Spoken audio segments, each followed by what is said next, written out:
Hey VIP, this is Chris from Briganti Coins and Collectibles here in New York City. This week's email features a nice collection, eclectic items. Check it out. Also, there's high-res photos in the email with more information and pricing. One of the most popular presidents in history, and the person we get asked most about, is probably FDR, Franklin Delano Roosevelt. Here we have a signed photo. Franklin Roosevelt autographs, while they're plentiful, when it's on a photo like this, it's definitely something that's a premium, just because of the visual aspect of having a signed photo. There's plenty of letters out there, government documents, but this is one of my favorite pieces. It was printed by the Bureau of Engraving and Printing, and what's really great about this piece is that the provenance that it comes with. So when we bought this, it actually had this letter attached to the back of it from the White House, Washington, dated 1936, just explaining that the person who had requested the signed photograph would be getting a photograph in return, and they're thankful for the request. Just a really cool piece of history, especially when you have the provenance added to it. One of my favorite pieces that we've ever had in the collection is this Ty Cobb handwritten and signed postcard. It just shows the intimate side to baseball. So if you zoom in here, you'll notice Cobb's iconic green ink. And here he wrote a fan that was sending an autograph request.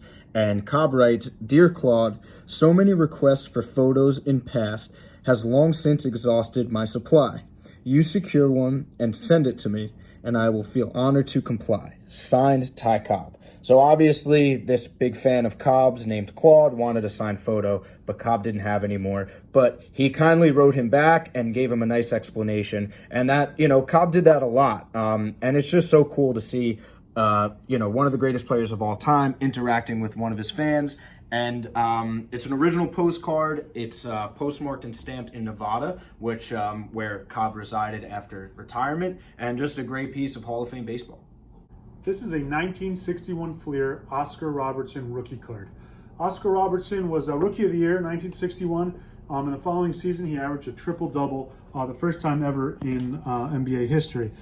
The 61 Fleer set is iconic. It just has that great imagery. If you get a close-up of Oscar Robertson himself, it's actually a really, really clear image. Typically in cards, you get a little fuzzy, or it's not quite that detailed. But people love this issue. It's the first Fleer issue, and there's plenty of good rookie cards in the set.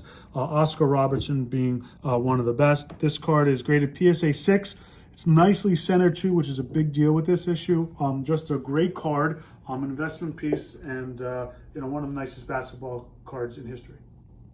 One of the most exclusive clubs in Major League Baseball is, of course, the 500 Home Run Club. So here in front of me, I have a baseball signed by 11 of the members.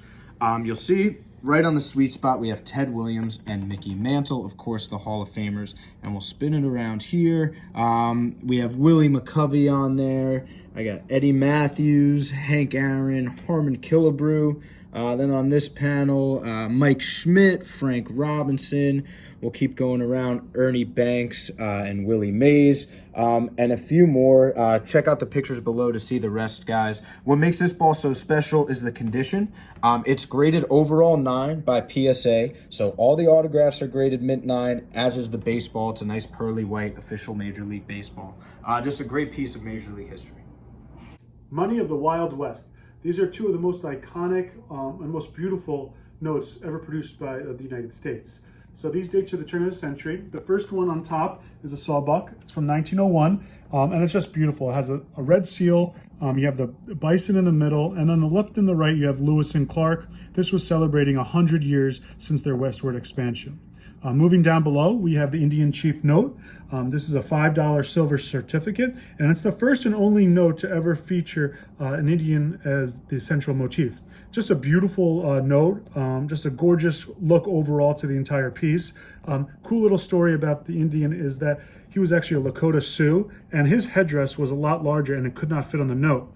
So the engravers switched it with a different headdress, and they didn't realize at the time it was of the Pawnee tribe, who was their mortal enemy. So just a cool backstory about the note. And then on the back of this, we just opened it up to show the true beauty of the front and the back. Just a great piece. If you're into history or paper currency, just a beautiful, beautiful piece to put on the wall. VIP, thanks for watching. If you have any questions or if you'd like to add one of these nice items to your collection, please respond directly to the email. Otherwise, have a lovely 4th.